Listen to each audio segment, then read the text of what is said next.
महाराष्ट्रातील number 1 TV channel आवाज TV, आवाज आपल्या सर्वांचा। धुळे शहरातील वलवाडी परिसरातील मधुकर भाऊसाहेब नगरसह परिसरात रस्त्यांची दयनीय अवस्था झाली आहे। महापालिकेने या परिसरात कोणत्याही प्रकारचे मूलभूत सुविधा पुरवण्यात आले नाही आहे। तसेच परिसरात नवीन पाण्याची पाईपलाईन टाकण्यात आले आहे, मात्र नळ कनेक्शन येथील रहिवाशांना देण्यात आले नाहीत। परिसरात भूमिगत गटारींसाठी रस्ते खोदण्यात आले आहेत। पावसाळ्यात रस्ते खड्डेमय व चिखलमय झाल्याने चालण्यायोग्य राहिले नाहीत, त्यामुळे अनेक लहान मोठे अपघात होत आहेत।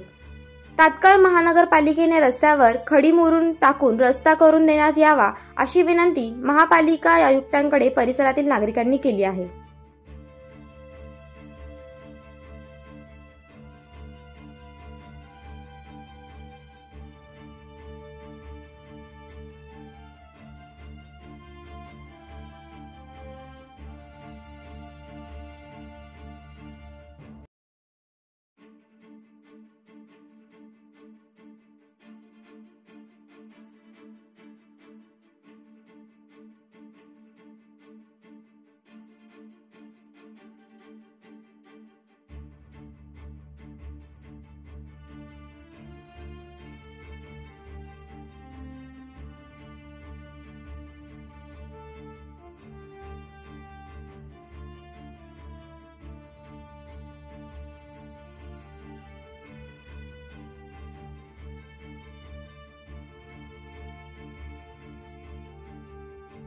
पाटील या प्रभाग क्रमांक 6 मध्ये मधुकर भाऊसाहेब नगर मध्ये मी 10 वर्षापासून राहतोय।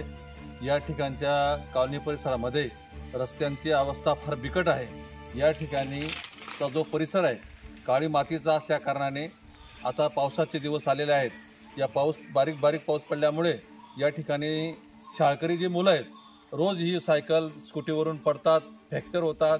त्यानंतर महिला कर्मचारी सुद्धा नोकरीनिमित्त बाहेर पडतात या रस्त्याने आणि त्यांच्या सुद्धा गाड्या स्लिप या ठिकाणी होतात आणि त्यांना सुद्धा हातापायाला दुखापत होते। अशा पद्धतीचे भयानक रस्ते या मधुकर भाऊसाहेब नगरमधून सतत चावरा स्कूल जवळ असल्या कारणाने लहान वया गटातील मुलं ही सायकलने इतर वाहनाने जातात, त्यावेळी त्यांची शाळेत जाण्यापर्यंत पोहोचण्याची मजल तयार होत नाही, कारण चिखलच एवढा मोठा आहे। त्याच पद्धतीने या ठिकाणी शाकुंतला नगर आहे, पौर्णिमा नगर आहे, आपलं गुलमोहर कॉलनी आहे, वक्रतुंड विहार आहे, बाजूला नर्मदा नगर आहे। अशा अनेक कॉलन्या या रस्त्याला जोडलेल्या आहेत, परंतु या ठिकाणी प्रशासन या ठिकाणी अजिबात लक्ष देत नाही।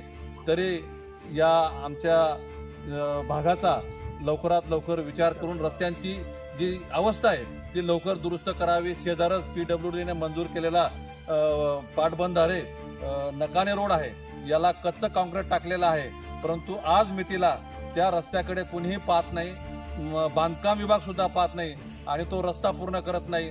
ती सुद्धा अवस्था या भागामध्ये कठीण आहे। एवढंच आम्ही आजच्या दिवशी मी सांगतो। रोजच्या ताज्या घडामोडींसाठी आवाज टीव्हीला सबस्क्राईब करा आणि बेल आयकॉन प्रेस करा।